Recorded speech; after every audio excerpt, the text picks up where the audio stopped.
Good afternoon, everyone. Welcome back and welcome to the Blue Ribbon Task Force on Screen Time. I'm Randy Watson, Commissioner of Education. I'd like to welcome everyone that's on the task force and also thank everyone that's watching this via Zoom.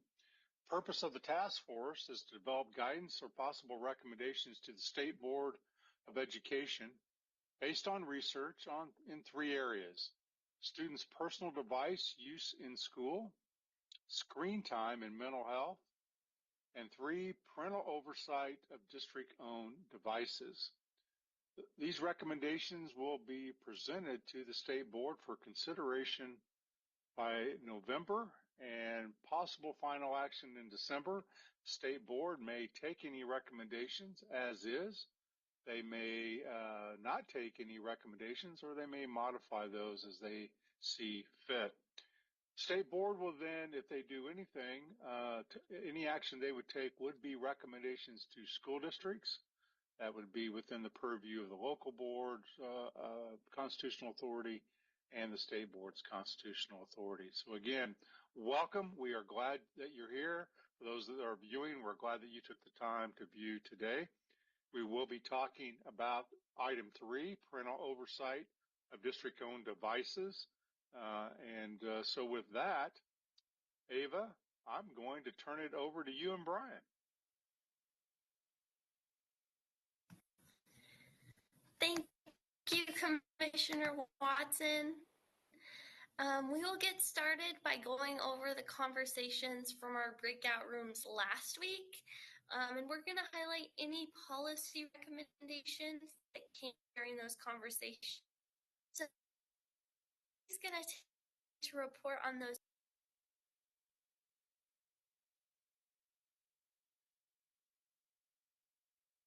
I think I was at least having a little trouble. You were breaking up on my end, and I don't know if that was me or you, but I think Ava was asking Peyton and our staff to go over some of the recommendations from last time. So I don't know if that's going to be Gabrielle or Peyton.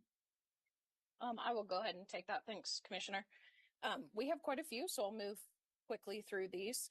First, it looks like groups discussed that a consistent campus-wide bell-to-bell policy would be effective if exceptions for students that need personal devices for medical or special circumstances were included. It was also noted that this would take some of the pressure off teachers having to police cell phones and may prevent different rules being in place for different classrooms. Groups also noted that guidance should include recommendations for how to handle personal devices during an emergency. One group discussed that teachers, coaches, and other staff should not communicate with students and families through social media. Additionally, members discussed community engagement, working with families, having technology nights, and educational events to help students learn how to use their phones responsibly. Similarly, discussions touched on teaching students why policies are in place and why they're important to help students be more open to change.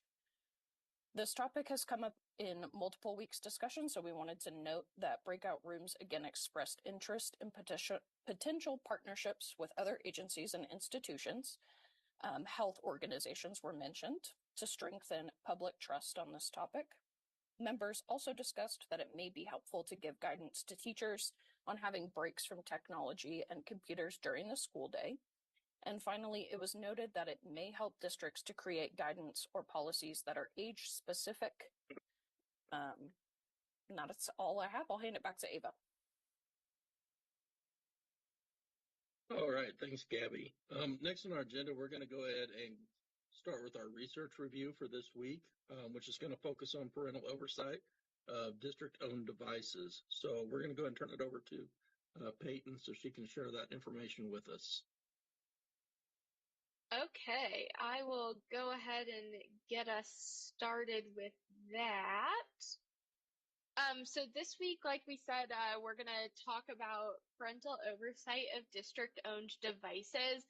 And what I want to do is really kind of give a broad overview of what that looks like and why those,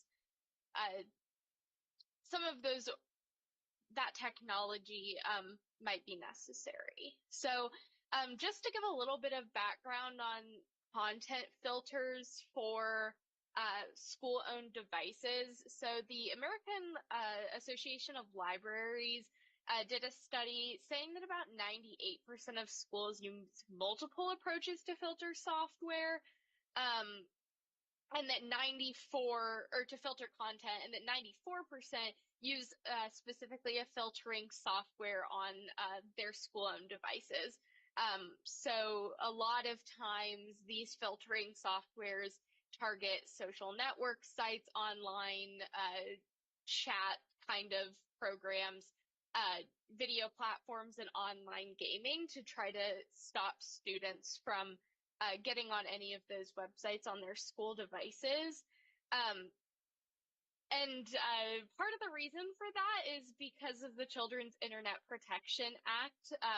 So this act specifically says that schools that receive funding through this legislation have to address in their use policies access by minors to inappropriate content, safety and security, when they're using things like email or chat rooms, unauthorized access and other unlawful activities, unauthorized disclosure, use, and dissemination of personal information. So that's kind of the privacy piece that we've touched on a little bit here and there. And then restrict access to harmful materials. So a lot of organizations or schools are, using those content filters and specifically trying to abide by this Children's Internet Protection Act. So the what those schools are using, particularly in Kansas, kind of ranges depending on what types of devices they have and what their needs are. So Apple, schools that use Apple products, Apple distributes a survey to them. So we were able to get some of the information back from Apple about districts in Kansas that use Apple devices. And they specifically said that the most popular ones for them were going to be Mosile, Jamf Pro, Jamf School and Go Guardian for Kansas school districts. And then as far as content filters go, Cisco, Umbrella, Lightspeed, and Securely are going to be the most popular content filters. So the difference between the content filter and the device management program, there are some things that they're able to do that are specifically like on the devices to maybe stop kids from downloading apps or things like that. And then the content filters will filter out like internet searches. So these are some popular ones that Kansas schools are using right now. And when we talk about parent controls, what happens a lot of times is that schools might have those content filters or those management systems, and they're associated with the school's internet. So sometimes when students go home, that doesn't necessarily always carry over. So some parents have expressed concern in the past about being able to view the online activity of students, do things like set time limits or block websites or restrict app usage for their students once they get home, so that they can just have a little bit more oversight over what their child is doing at home, even though it is still on a district device. So that's all I had for this week. And I will kick it back to Brian and Ava. All right. Thank you, Peyton. We're going to go ahead and move on to this week's panel presentations. I'd like to introduce our panelists that we have with us this week. First, we have Richard Culata, who is the CEO of the International Society for Technology in Education. Phil Elliott, is the Director of Technology for Spring Hill Schools USD 230. And Keith Kruger is the CEO for the Consortium for School Networking.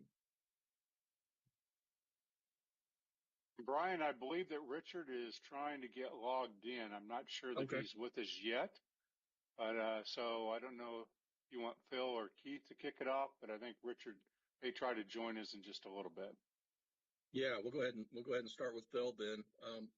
Phil, would you start by telling us a little bit about your background and provide some initial thoughts on tools and strategies that are available to assist in providing parental oversight? Yeah, let me begin by saying thank you for this opportunity. Little background, I started my adult life as a high school chemistry and physics teacher. I left for a couple years and worked in the private sector and came back, and I'm actually finishing my 30th year, or starting my 30th year, excuse me, in the Spring Hill School District as their Director of Technology. I've obviously seen a lot of change and adoptions and things come and go over the years, but one of the most important components, I think, I'd be remiss if I didn't start here. And as a technology guy, this isn't often where we start. You know, the best and simplest controls are going to be the parents themselves. You know, the device needs to stay in the kitchen on the charger overnight, or they just need to take it and put it away. With that said, we have adopted the JAMP parent tool as part of our JAMP school deployment with our iPads. We have a one-to-one with our 6th through 12th graders with iPads. And there were several reasons we made the transition. We'd been on a MacBook one-to-one. One of those was the ability to add some additional controls and put those in the parents' hands. The JAMP parent application provides us things like app control, specific website control, kind of as alluded to in the previous presentation. But it can even do things as far as location, and you know, they can have different parameters depending on where the device is. And then, of course, we do offer our filter that we use at school can be used at home. We actually have an opt-in program for that. Our school board and our community was very adamant that they wanted the flexibility to decide whether their filter was used in their home or not. So those are the two systems that we have in place. They've been very successful. The adoption varies year to year and throughout the year. As parents find there's problems, we get asked to add it. They get complete control on their device, whether it's an Android or an iPhone. They can set all those parameters outside of school hours. All right. Thank you, Phil. Keith, would you go ahead and share a little bit about your background? Thanks, Brian, and Commissioner and members of the task force. It's a pleasure to be here today. I'm Keith Kruger, CEO of COSN, the Consortium for School Networking. We're a national nonprofit professional association for school district leaders, that you've just heard from, like with Phil, and our members manage the technology that supports teaching and learning, and primary responsibility is ensuring that children use technology in a safe and healthy environment. They develop and implement technology policies with these local school districts and ensure compliance with state and federal and safety regulations. You've already heard a bit about the Children's Internet Protection Act, which since 2000 has required schools that receive E-rate funds, which are the #1 source of funding of technology in schools, or any other federal funds, they must filter internet access to local standards. Our folks also continuously evaluate and adapt to emerging technologies. And I would just mention that at least nationally, over 90% of middle and high school classrooms in the U.S. are one-to-one environments. And in fact, we've seen tremendous growth in elementary school classroom one-to-one efforts. Starting in second grade, over 65% of classrooms are. So digital learning is essential, as I'm sure the task force knows. We at COSN also are working hard at the national level in terms of enhanced online safety, and we can talk about that separately if you're interested. But we've been encouraging Congress to require social media platforms to collaborate with schools to address when a student is bullied online, to stop fake social media accounts that impersonate the school district, which we're seeing some, and to actually have a verification process for official school social media accounts to prevent impersonation that we're seeing. We also promote legislation that balances innovation with student protection.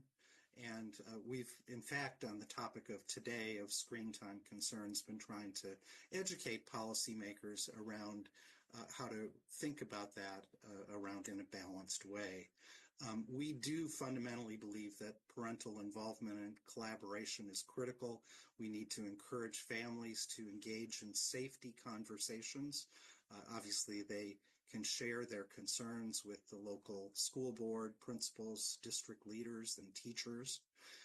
They can also contribute input to the local technology policy development. And since this is the beginning of the school year, I would encourage the task force to think about how what's generally called acceptable use policies, how that, which is parents and students typically sign off on an agreement on what is appropriate internet use of the device and of the internet. And so that's an opportunity to highlight some of the safety opportunities that there are.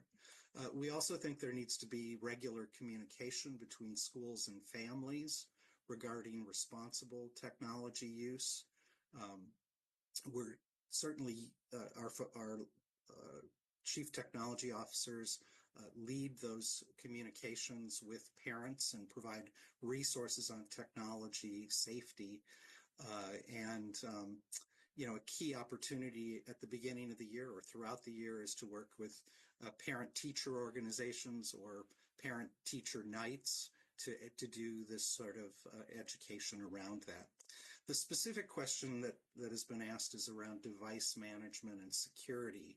And at least as the Professional Association for District Technology Leaders, we think there are certainly concerns around children's screen time that are valid and but that direct family access to school device settings can be problematic.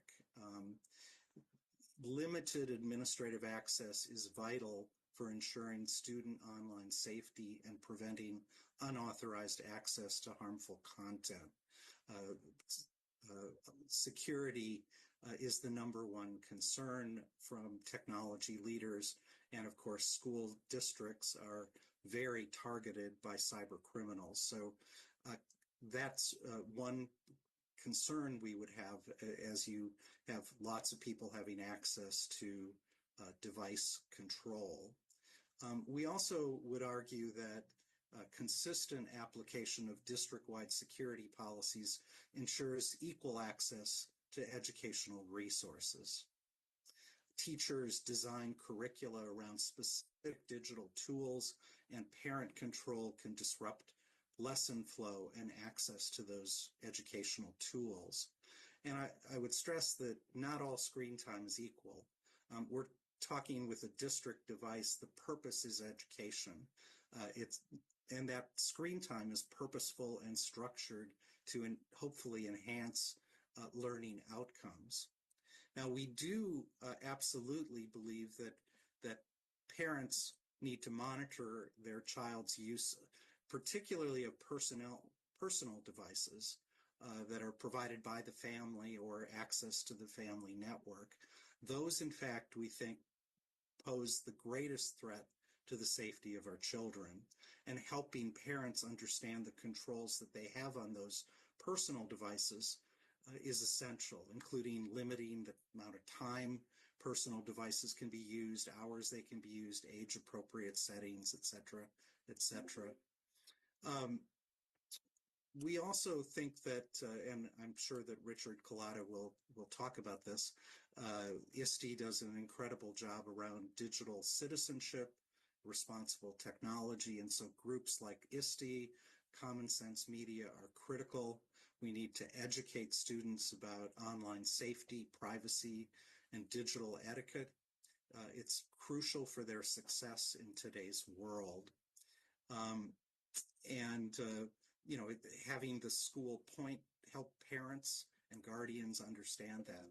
So in conclusion, I would say that some of our thoughts about the screen time debate, when used appropriately, district provided device and internet access enhances student engagement, it accelerates learning, and it ensures equitable access.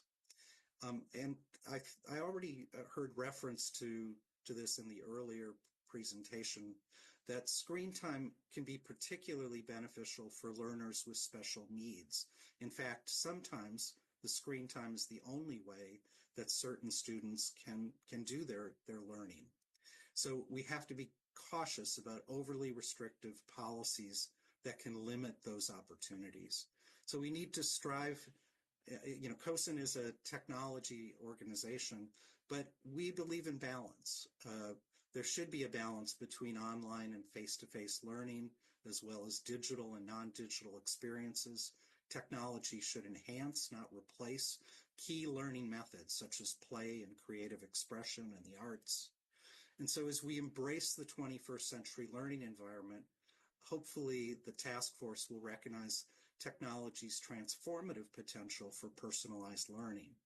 And education should prepare every child to be a responsible digital citizen, foster community dialogue and the appropriate use of technology in learning. And parents must be at the center of that dialogue and particularly understand their role, especially with the personal devices that they provide and the internet access available at home. Thank you. Thank you, Mr. Kruger. We are now going to move into questions from the task force. So if you each could raise your hand, we will get to you as soon as we can. Ava, I think for you and Brian that Richard wasn't on when we started, but he's been able to join us now. So fantastic.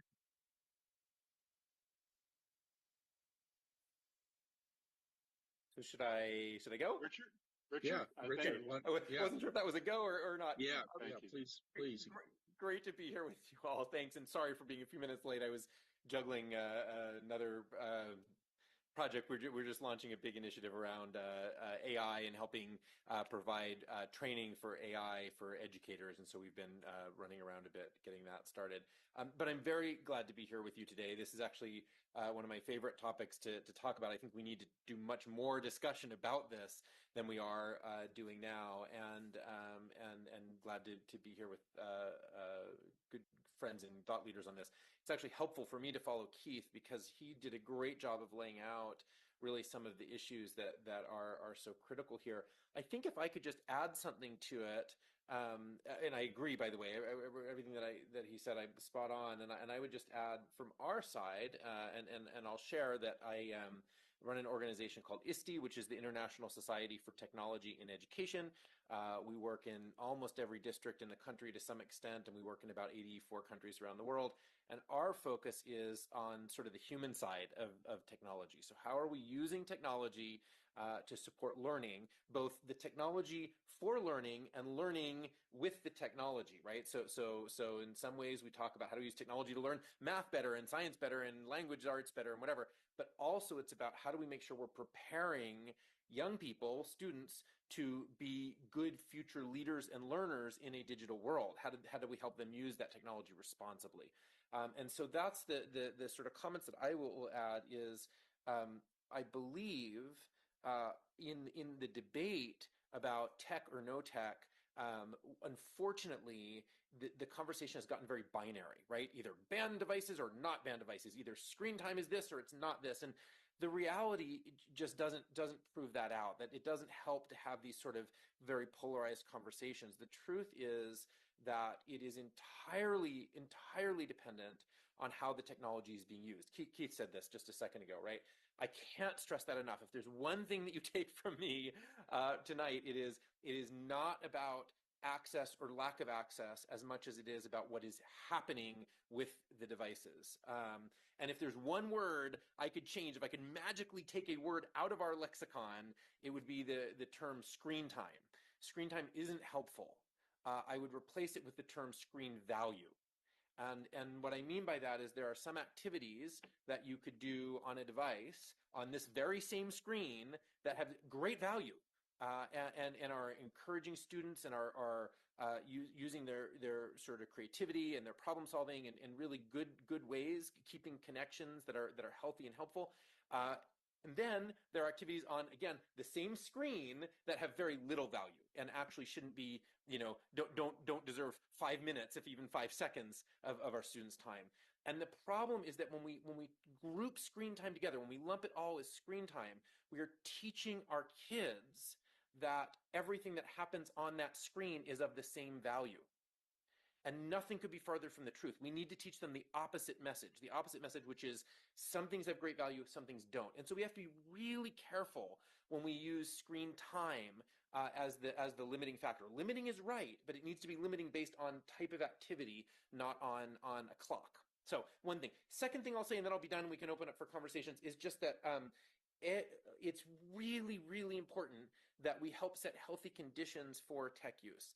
And there's a lot of schools that are doing this sort of knee-jerk reaction. We're seeing at the state level to just ban the devices, right? Ban the devices. And it's because it takes a pain problem, right? It's a problem of dysfunctional tech use, and it just makes it go away temporarily. That's the challenge, is if we don't practice and teach young people how to use devices in appropriate ways, we are actually making it harder for them to be successful in their future learning and career. They will absolutely 100%, I guarantee you, need to know how to use technology effectively for their future work. And if we aren't helping model and practice that, we've taken away their ability to learn it. What is totally appropriate, though, is to do a screen pause, right? A device pause and say, hey, hang on. We need to pause for a second. We need to stop using devices for a second to give us some time to set some healthy conditions. When is it appropriate to use technology? How? Where? What are the activities? In almost every school that I visit, where somebody's saying, we're having terrible tech problems, kids are out of control, the first thing I do, you know what I do, is I say, can I see your acceptable use policy? Can I see what it looks like? And I get this policy, and I read it, and it's this terrible legal language, right? Thou shalt be violated by the authority vested in this school system to ever use it. And we're giving this to fifth graders, right? And they're like, I don't even know what these words mean. And so in schools where we see really healthy tech use, those conditions have language that is age appropriate and is very helpful language. It says things like, when should you use your device? What should you do with it? What should you do when something goes wrong, right? It doesn't say violating and suing you and taking you to legal offense. All that language just tells a kid that if they ever do something wrong online, they should never talk to an adult in the school. It basically says the worst thing you could do because you'll be taken to jail, right? That's what it reads like. And that's, again, the exact opposite of what we want. We want to be able to say, if you run into a problem in a virtual space, come find a trusted adult. Let's help you. Let's model how to get it right. And then when we set those conditions, we see that actually technology can be used in very healthy, meaningful ways, and it doesn't become a distraction. In fact, it becomes a way to help with supporting learning. Anyway, let me pause there because I know we have a lot more conversations to talk about. But the final, the summary of all that is how we set the norms and conditions and how we are using the technology is far, far, far more of a determining factor than if or when it's allowed. Thank you. Does anybody have any questions for our panelists? You can just raise your hand through Zoom and then they will answer.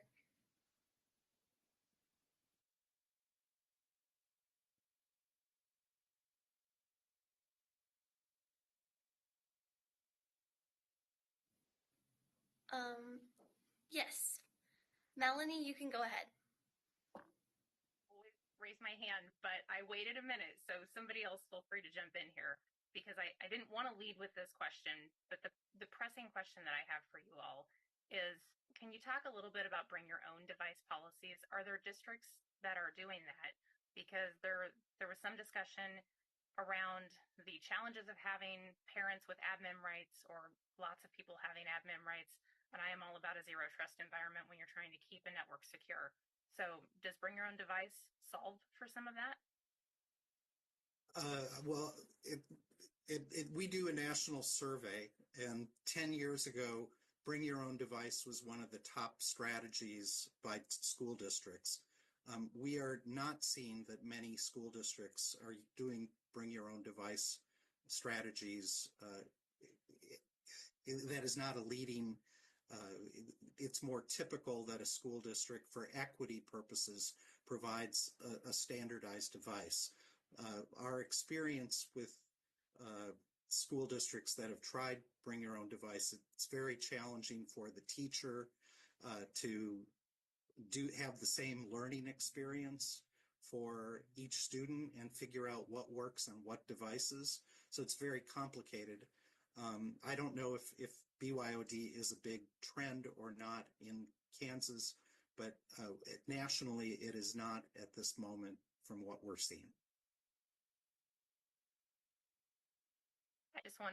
I'll just add real quick that as a parent of high school students, I'm thinking a lot about what their next couple of years are going to look like. So as I have a junior or a senior and they're getting ready to go to college, I feel like part of what we need to be doing is, we've talked about responsible use.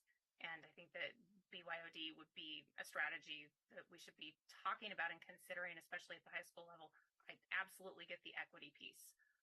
But I just want to bring that into the conversation if there's space for it. Thank you. I will say that there are best practices for districts that have done BYOD, which is to to say these are the expectations of a device that can be used at school. And I completely agree with your term responsible. And I know Richard and I have had lots of discussions about this. Trying to move school districts from acceptable use policies, which are basically the policies of no, to responsible uses. This is what we expect. That's the learning opportunity that there is. And there's a terrific guide that ISTE and COSIN put out a year and a half ago on that. Keith, I just put the link to that guide in the chat. I really do encourage you to take a look at it. We the two organizations worked on it, and it's really helpful. The one thing I would just add is I think one of the sort of practices that we're seeing is for equity purposes. If you have a sort of district issued device, that helps make sure that the critical access to content that's necessary and access to a variety of tools and systems is able to be provisioned. But then BYOD can be an add-on to it. So you're still getting, particularly as you're getting toward the end of high school, this is really critical, Melanie. You gotta have, part of my issue, and this is why I keep saying in schools they're doing sort of all-out bans of devices. When are we gonna learn this, right? If you're not gonna learn, if you're not teaching it in school, when is it gonna happen, right? And so I think those are good modes where you say, yep, here's a district provision device for a bunch of things where that makes more sense. And let's still model and talk about how we can practice using personal devices for curiosity, for looking up information, for tracking your own deadlines when things are due. Those are all key job skills and college skills that we can be practicing with devices. And so I think this model that we're seeing that's most effective is district provisioned and BYOD sort of as an add-on. Thank you. I would add one little component to that. And while I think the opportunity for a student to use their own device exists, and I know we have it going on in our environment, as Mr. Kruger mentioned, one of the challenges is the instructional teacher being on the spot to try to provide the technical support components with a diversity of devices when they've built their lesson around trying to do A, B, and C, but the device that the student is using doesn't follow those same set of steps. And I think as long as the backup exists of the district provided device, right, so that when that lesson challenge arises, they can shift and say, you know what, I'm not going to use my personal device. I'll step over and use the school provided device. I think from a workflow standpoint, that's going to be critical for your teachers to not feel like they're spending more of their time doing tech support than they are instruction and supporting students. The other piece obviously is security. And that's one of those things that, you can provision the device off onto its separate,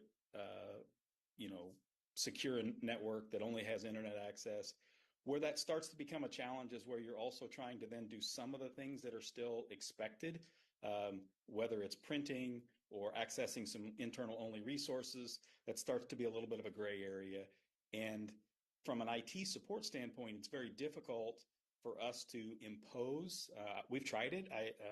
Years ago, we actually went down that road, and everybody had to have a certain version, of an operating system, and they had to have an antivirus, and we had to go through all these checks and balances.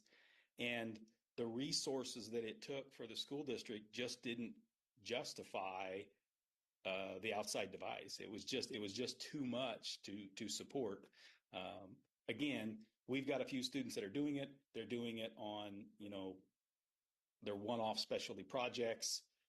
They register their device, and we're handling it that way. But it is an awful lot to ask of the classroom teacher and of the local IT departments to have to deal with that diversity above and beyond the huge range of things that we deal with on a day-to-day basis. Thank you guys for responding. Next up is Tana. You can go ahead and present your question. Yeah, hi. So it's kind of a question or maybe a comment that I'd like some response to. However you want to take this. I think one of the big concerns that I have as a classroom teacher and that I have felt from other classroom teachers is we understand that there's a need to prepare these kids for the workforce, that these digital devices, all of these things, but we feel like we spend a lot of time being police. And so I think that's why the response is, well, let's ban them. Let's get the cell phones out. Because it is from a classroom teacher. And I know, Phil, you said you were a teacher. I'm not sure if our other two presenters were, but from a classroom teacher's perspective, management is exhausting. And when you're managing behavior, you're not teaching, regardless of how cool that device is and whatever awesome technology you've used. And no matter how much you want those kids to embrace the 21st century, if you're managing behavior on that device, you are not teaching.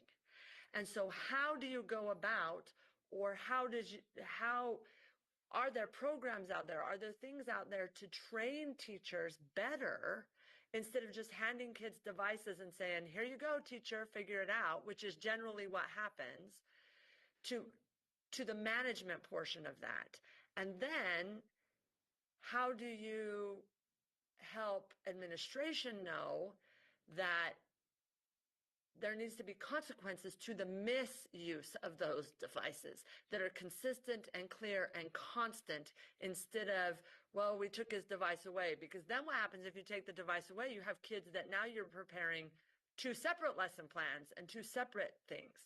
So that's my first one. My second one is, there is great research that shows having kids use pencils and paper, doing the work, actually writing with your hands, taking notes with your hands, doing what we consider the traditional schoolwork is still very, very important. And so balancing those two things are important. And are there, once again, is there advice, is there programs, is there training so that teachers can do both of those things? So, Tony, let me jump in real quick, because this is an area that we focus a lot on at ISD, both of those questions. The first one I just want to talk to, which is, I feel I was a teacher, although when at the time I was teaching, we didn't have to deal with the devices in the same way you're dealing with now, and I can sense the frustration, the stress, and the distraction that it's causing. What I will share is that it is always better if healthy norms can be set at the school level, right? If you can't do it, it's still possible to do it at the classroom level, but it's much better to do this at the school level. And so a question, if I can just ask you a question back, has there been any work at your school to talk about, with kids involved, what are sort of acceptable norms and what aren't? And by the way, I don't mean handing that legal document that nobody can understand. I mean like an actual conversation in language that the kids understand, to talk about what's expected and not expected for tech use. So yes, I believe there is, but there are two problems that come with that. What we have done in particular is kind of a classroom by classroom basis. So I have, my personal experience has been that if Mr. Smith down the hall is more lenient and Mrs. Hall is, that's who I am, and Mrs. Hall at the other side of the hall is not as lenient, it causes discord with students, between teachers. It causes inconsistency, even though you can say, well, in Mrs. Hall's class, we do blah, blah, blah. They're teenagers. the inconsistency does not make sense to them. And that's the first thing. And the second thing is, and this may open a whole other can of worms, but you have to put meat behind consequences. And it seems and this is my 30th year of teaching, it seems in the 30 years I've been at this, we used to have a lot more meat to our consequences than we're allowed to have now. And so how do you, if we suspend a kid from school or from their device or whatever, send them to in-school suspension, whatever the meat is, well, that's, a day of free time, and all the teachers still have to provide all of the work for that student to do, let him make up the missed work. So I guess that's my frustration is we can have a policy, we can talk about it, we can input it. If it's inconsistent from classroom to classroom, and then if there aren't meaty consequences that mean something behind the violation of that policy, it just seems like a constant battle in every classroom. I agree. I'm going to give you a term for this. We call it tech whiplash.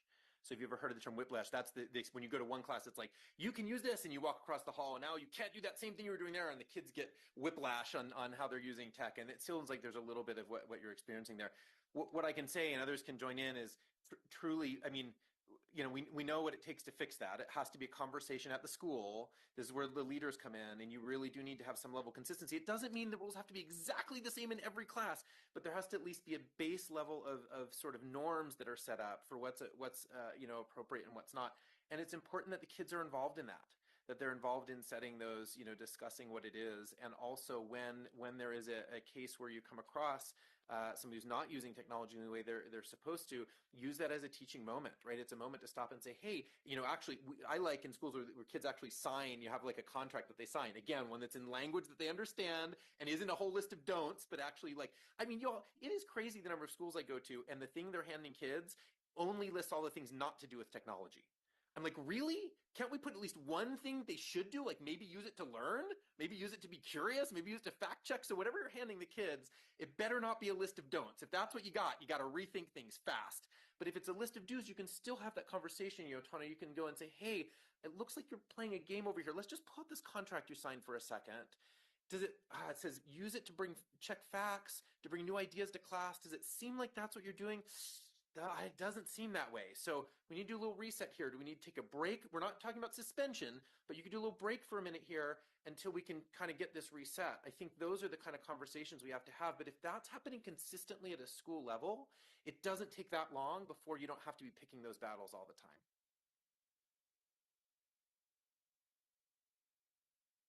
Tona, I'm curious, when you observe these challenges with the devices or the internet, are they with student or with district provided devices, or are these cell phones and personal devices mostly?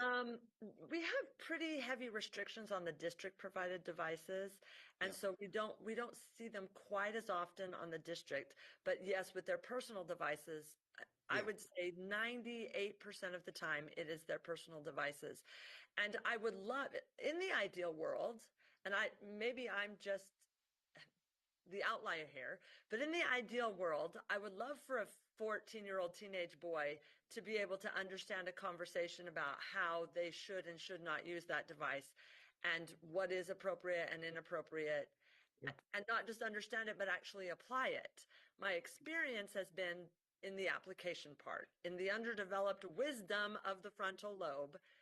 If they beep, if they buzz, if they vibrate, if they light up, it must be addressed. And then it's not just that one thing that must be addressed, 18 other things must be addressed as well. And then with the district devices, we're locked down pretty heavy, which then adds a frustrating level because, for example, when I'm doing government and I want them to look up court cases, OIES, which is the best website for Supreme Court cases, is blocked. And so then the easiest, simplest, best language for them to look at these Supreme Court cases, we can't access because of these heavy guards we have on the computer. Yeah, and I think a challenge for the task force is to think about when you're talking about screen time, you know, the school provided device most likely is already on an internet filtered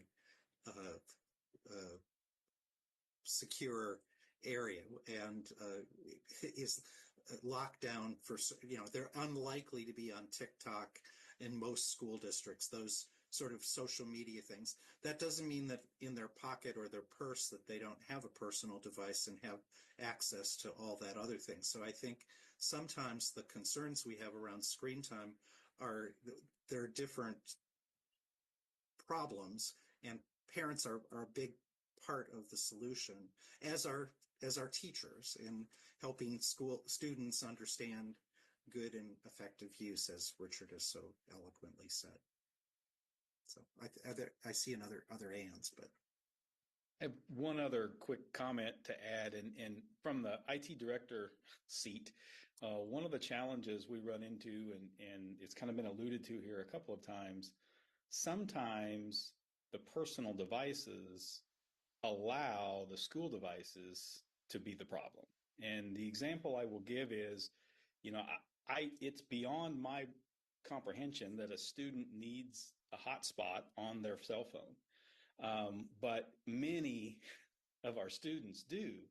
And if the parent didn't request that the filter be applied when the device is off the network, they simply turn the hotspot on their phone, and themselves and 3 or 4 of their friends jump on their hotspot, and they're circumventing most of the controls we have in place. So I do think, as was mentioned, the task force has a very interesting opportunity here to help differentiate between the challenges with a school-owned device and the challenges that personal devices present. Because I think there's an opportunity, as the first question was about BYOD, but you have to understand that just brings an additional layer of challenge to the day-to-day management of the classroom teacher, of the building principal, of the district IT department. So, thank you. Thank you to our responders. Next up, Erica has a question. Raise her hand button wouldn't work, but she's going to go ahead and ask a question. Thanks for that. I guess I'm having Zoom issues today. I have a couple questions, so maybe I'll just throw this tiny bundle out. The first question is a little bit of a follow-up. I was unable to make it last week due to some surgery I had. Everything's fine, thank you. But one of the questions that I had been looking for some clarity on is to better understand our big picture goal and what problem we're actually solving for. So I understand that we are trying to determine, are we going to make recommendations? Yes, we'll make recommendations, but what exactly is our problem that we're looking to solve for? So for example, we talk about lots of different problems like distraction, like academic, taking away from academic time, like mental health issues. There are a number of different points to evaluate when it comes to screen time or devices. But did we end up landing on a problem or problems that we're really, like, if we make recommendations, it is in service of solving what? That's number one. And number two is, I may have missed this, so forgive me if it's repeating, but we talked about the value of screen time or screen value. And so I'm wondering, who sets the value? Who decides what's valuable and not valuable, particularly on someone's own personal device? Thank you.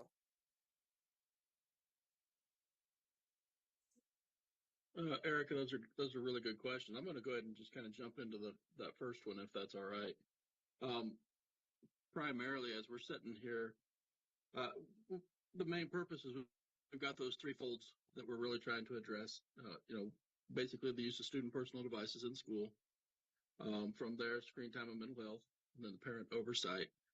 Right now, this first couple meetings has really just been diving in, trying to get grasp on what the issues are, what different schools are doing, what different organizations recommend, and just really kind of kicking this around. From there, once we have done that, in the next couple of weeks, we're going to sit down and we're really going to start to craft what a recommendation could look like. So we're going to spend a lot of time looking at that. Right now, I guess you could say this is more of a fact finding and discussion type, based off of a lot of the different research that's been put out from the Surgeon General onto, countless other sources, how the use of cell phones in schools basically causes a large distraction of the quality of learning and interferes with successful teaching. So that's what I would address there. And then I'm going to turn it over to the panelists to kind of talk about kind of the value of screen time, because I think that Richard was starting to touch base on that, and I thought he was doing a fantastic job. So I'm going to turn it back over to those guys to address that. Yeah, I'll jump in for a second on that, and then others can obviously hop in. I think one comment that I would say is that I think it does need to be a discussion. There isn't a simple definition that you can say of value and everybody has to, align to it. But I think it's really important that as a school community, there is a conversation about what value do we look for? Some of the things that we look for, and we have something called the ISTE standards. I can put a link in here that set out a set of values that we believe come from the use of technology. By the way, they're adopted by your state and by other states as well. And so that's worth taking a look at. But largely, just as if I was going to summarize it in a very quick, version, we want technology use that is sparking curiosity and helping learners do a better job of making meaning out of the world around them. That could be through connecting to others. It could be learning about something they care about. And those are some of the things that we're thinking about. But I want to say one thing that hasn't come up yet, and this is really important, is if the tech use at home is totally dysfunctional, right? So no appropriate limits, no appropriate discussion about what are effective norms for using technology at home. No, we go on and on about what dysfunctional looks like. You've all seen it, If there's none of that at home, then you're going to be dealing with a lot of that as it rolls over to school. And so another thing that we see in schools that have really done a good job of creating a healthy technology culture is they've helped provide guidance to parents. As parents still have their choice, they still have their decision, they can still do it, but just some guidance. So some simple things like some suggestions for what might be some home norms for technology use. What might be some questions you might ask before deciding when it's appropriate to download a new app onto your kid's phone, right? What might be some examples of so here's a simple example of something that I would encourage families to consider, is having a charging station that is not in the kid's room. Phones do not belong in a kid's bed at night. If you look at the research, there's a lot of kids that sleep with their phones at night. There are all kinds of problems with that. There's a bunch of research, all kinds of problems with that. A simple tip: have a charging station that's out of your kid's, room. Another simple tip: turn off autoplay on all of your media devices, right? No problem with watching videos. I love watching video. I watch YouTube video. I watch TikTok videos. But I have autoplay turned off on all of them. So it's my choice whether I watch the next video. It's not some algorithm's choice that's just continuing to play. And so that concept of giving autonomy to kids, let them choose what they're going to watch, not just have it fed to them. Those are just some simple tips that if given to parents and families from the school, and we know parents trust the schools on this. So if they get some simple tips, and even if just a little bit healthier technology use happens at home, that just makes it all the easier for you to help create a healthy set of technology habits at school. And I'll just come at it from when we use the term screen time as the umbrella, I think we're often conflating a number of different concerns. I've heard concerns around cell phones or personal devices at school. And I think that is a very hot topic right now in lots of places where it sounds like the charge of this task force, but those are a distraction to learning. And so figuring out the balance, and conversely, when there's a safety issue, parents very much want their kids to have access to that. So there's an important debate to have. So that's one piece. Another piece is around social media, and we hear from lots of parents, lots of policymakers, concerns that social media is the problem, and clearly the evidence, including from the Surgeon General, both is problematic around that. And I think but if we're talking about today's topic of looking at the device provided by a school district, 1, 2. most of those social media things are not allowed on the school network. That is just when we look at it, kids are not on TikTok and other social media on the school network. Now, the problem is we get back to all these personal devices that they have access to, or the hotspot via the personal device. And then finally is this issue of screen time. And I think Richard brilliantly pointed out, we ought to be looking at how the screen is used, not if you're in front of a screen or not. And in fact, for some kids, maybe lots of kids, with special needs and things like that, that's the only way they can learn. And so we have to be very thoughtful about overly general restrictive policies that are to limit some arbitrary number when we have to look at how, in fact, the screen is being used. So I don't know if that's helpful or not, but. That's actually great. We have just a couple of minutes left for our discussion. So I know Katie has a question, and then I believe we'll have Amy after her. So Katie, if you're available, if you want to go ahead and ask your question. Yeah, thank you.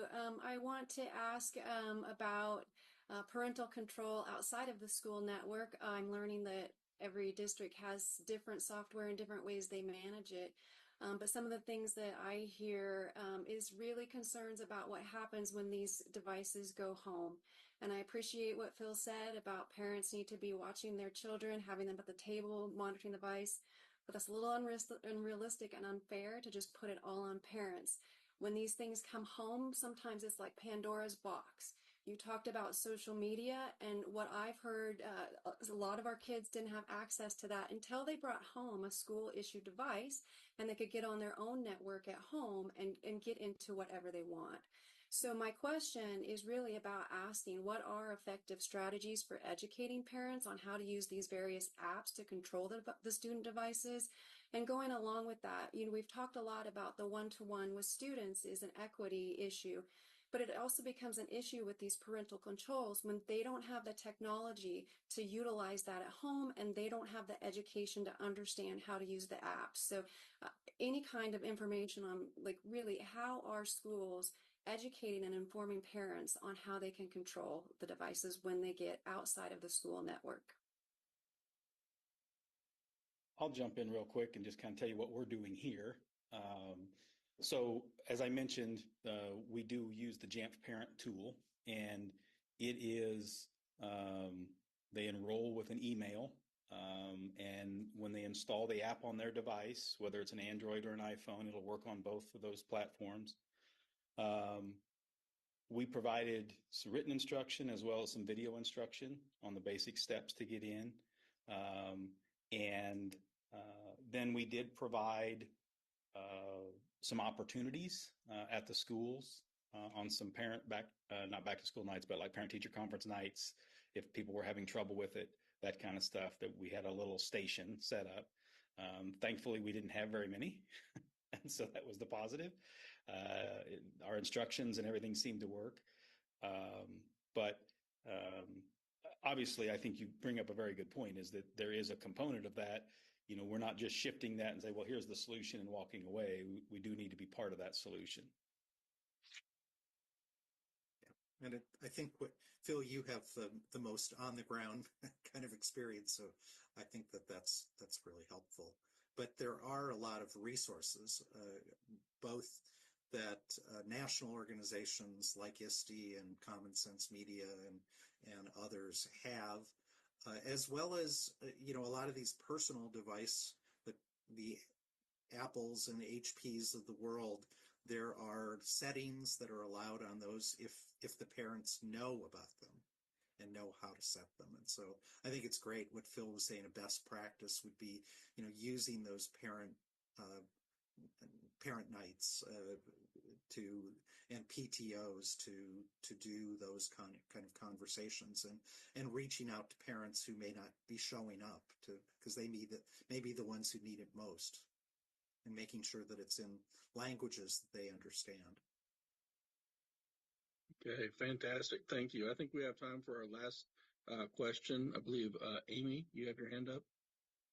I do. My kids they're home and they're working all their chaos out that they held in today. So I was telling them to be quiet, please. So I thank you guys so much for the experience that you guys are bringing to the panel.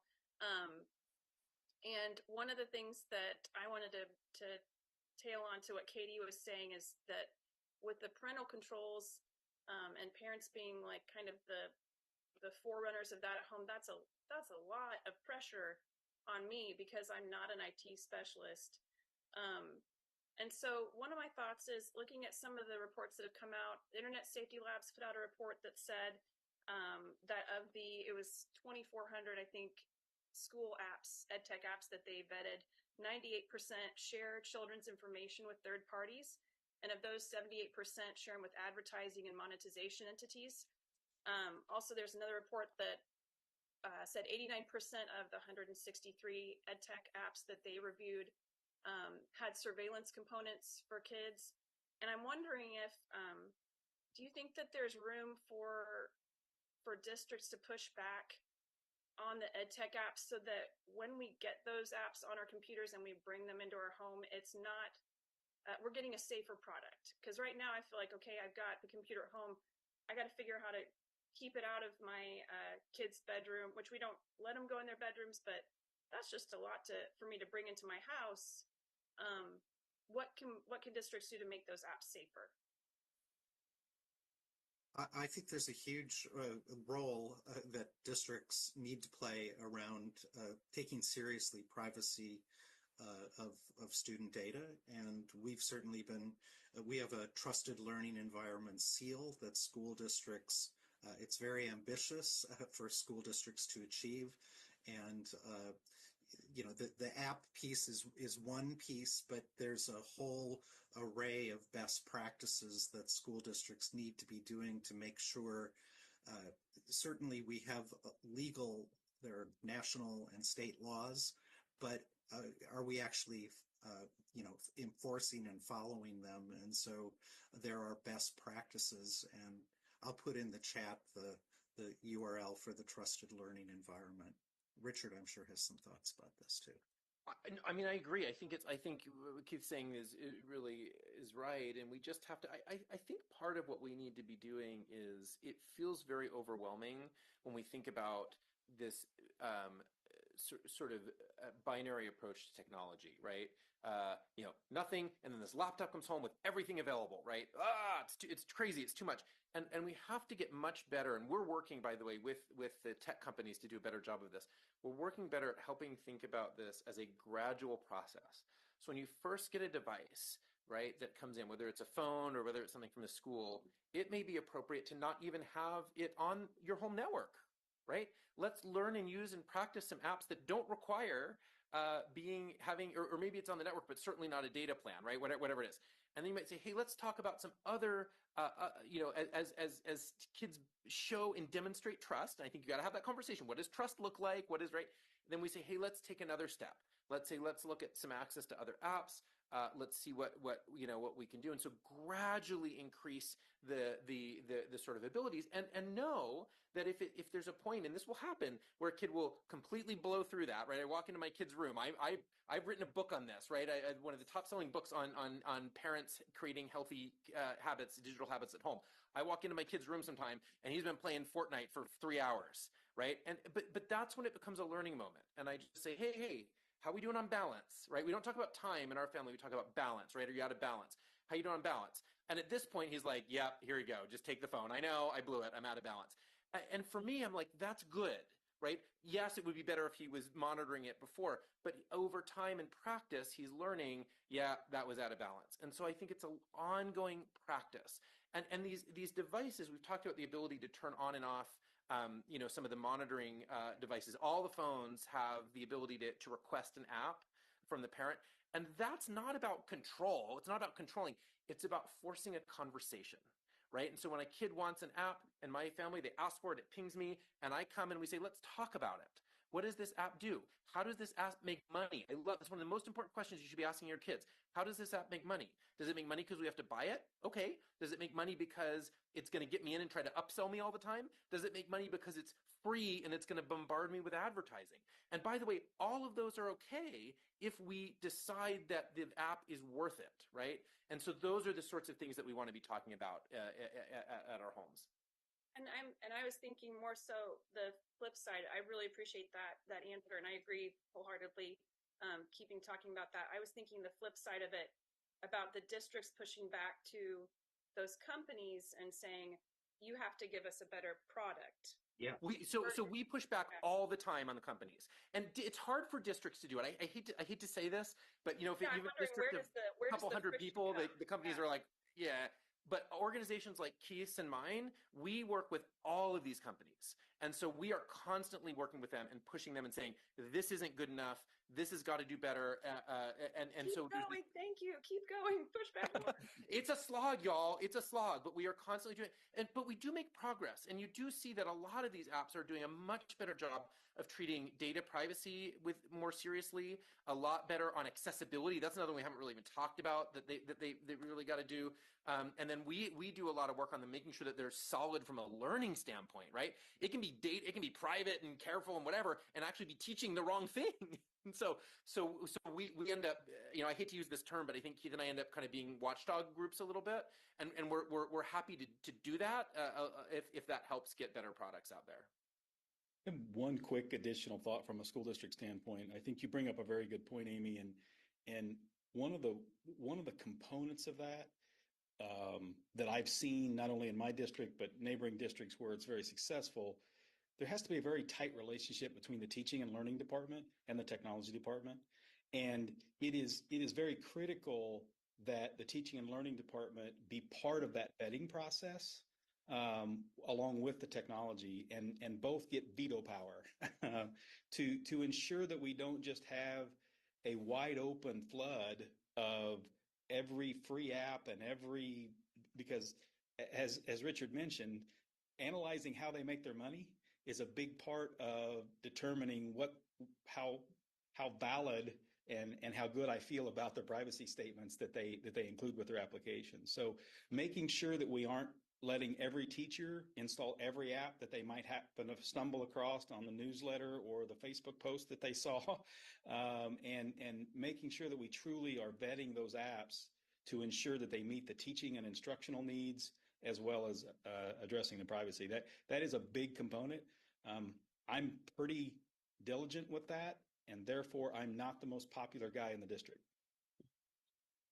Hey, I posted a link too. I know we need to wrap, but I posted a link in here of a site that a number of organizations work together to sort of review apps on. And so you're welcome to take a look at that if you want. And that's also a way to sort of see how some of these apps are doing. Okay, Richard, Phil, Keith, we really appreciate you guys' time and your expertise. Fantastic stuff that you guys shared with us today. So again, just thank you. We're going to go ahead and jump into breakout rooms now. And when we do this, we want the conversation to focus on potential policy recommendations. And this time we're going to focus specifically on this item. Should there be recommendations regarding parental oversight of district devices? And if so, what are the most effective ways for schools to increase parental access to district-owned devices? So go ahead and jump into groups and start that discussion.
Okay, it looks like most of us are back from breakout rooms. We're going to have our note takers compile all of our suggestions and main points, and they will share those out at the beginning of the next meeting.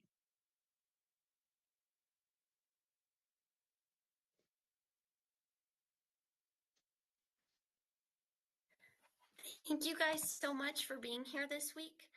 We will see you at our next meeting, which will be on Thursday, September 26th. And we will continue our discussion on parental oversight of district-owned devices. So thank you so much for your dedication, and we hope to see you next week.